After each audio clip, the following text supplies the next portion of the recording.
So this is another sort of victimhood article by the BBC, and I think it's rather deceitful. Um, not because it misrepresents or doesn't um, distorts things, but simply because it's selectively quotes from an MP who has become the figure of hate. So a Conservative MP has been criticised by Marcus Rashford, a footballer of some kind, I've got no idea, for saying, and in quotes, and note this, it's a parent's job to feed their children. Now that's a pretty horrible thing to say, depending on the context. I mean, if the children, there are families who are not particularly well off. There are families who sometimes struggle. So to make a blanket statement, it's a parent's job to feed the children. The implication is that this person's been pretty horrible.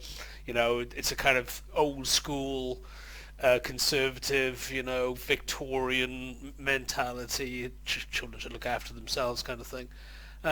So of course that's not a very nice thing to say, or could be interpreted as a not very nice thing to say. But then you read on a little bit, and what the MP actually said was, where they can, it's a parent's job to feed their children.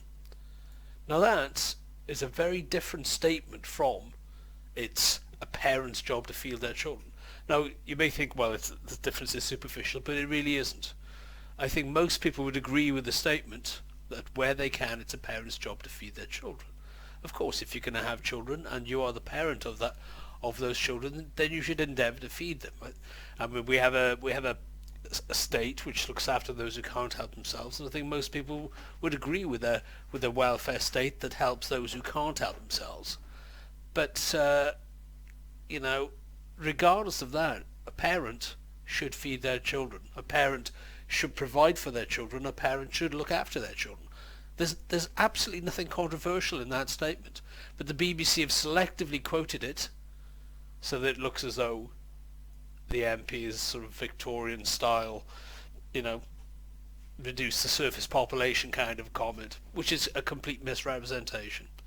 But yeah, pretty shabby bit of reporting from the BBC.